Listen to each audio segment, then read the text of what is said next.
آج کا نوجوان مذہبی اسلامی گفتگو سننا ہی پسند نہیں کرتا، ہر وقت شغل، مذاق اور فن کو لائک کرتا ہے، چاہے سوشل میڈیا ہو، الیکٹرانک میڈیا ہو یا سامنے بیٹھ کر کوئی مذہبی اسلامی گفتگو کرے تو نوجوان اکتا جاتا ہے، پریشان ہو جاتا ہے اور یہی سوچتا ہے کہ کب اس سے جان چھوٹے۔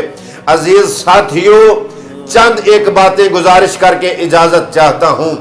یہ ہماری زندگی موت کی امانت ہے، یہ زندگی ایک نہ ایک دن ہمیں موت کے حوالے کرنا ہی پڑے گی۔ یہ زندگی سب سے بڑا دھوکہ ہے جس کے پیچھے ہم لگے ہوئے ہیں۔ آخر کب تک یار ہم نے زندہ رہنا ہے؟ نبی چلے گئے، ولی چلے گئے، غوث کتب ابدال چلے گئے، کتنے ہمارے بڑے ہماری آنکھوں کے سامنے چلے گئے۔ ایک دن ہمیں بھی موت کو گلے لگانا پڑے گا، اور موت ایک ایسی حقیقت ہے ہم جس سے منہ موڑے بیٹھے ہیں، ایک نہ ایک دن اس حقیقت کو تسلیم کرنا پڑے گا۔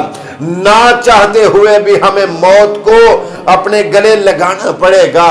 اپنے دوستوں میں سے دیکھ لیں، کتنے ہی نوجوان جو کل سے نماز پڑھنا چاہتے تھے لیکن موت نے اتنا ٹائم ہی نہیں دیا، اجل نے اتنا موقع ہی نہیں دیا، موت نے اتنی مہلت ہی نہیں دی کہ وہ کل سے نماز شروع کر سکیں، آج ہی وہ موت ان کو لے گئی۔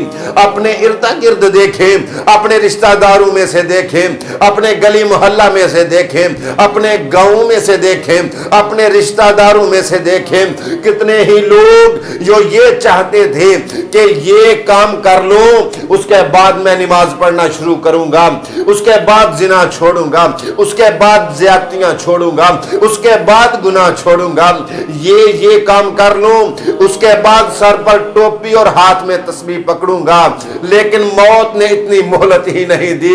یار کس کے پاس سرٹیفکیٹ ہے کہ اس نے بڑھاپے میں جانا ہے، اس نے اتنی لمبی عمر گزار کے جانا ہے؟ میرے عزیز ساتھیوں، ہمارا حساب اس کبوتر کی طرح ہے جو بلی کو اپنی طرف آتا دیکھتا ہے اور اپنی آنکھوں کو بند کر لیتا ہے۔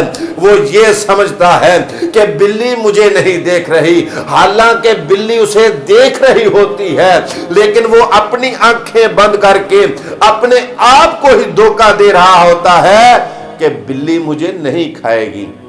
اسی طرح آنکھیں بند کیے رکھتا ہے اور بلی آ کر اس کبوتر کو پکڑ لیتی ہے۔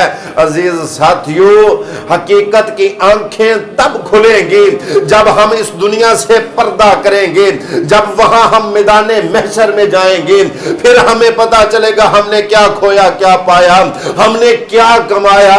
اللہ رب العزت اپنے سامنے کھڑا کر کے پوچھے گا تمہیں زندگی دی تھی کہاں گزاری؟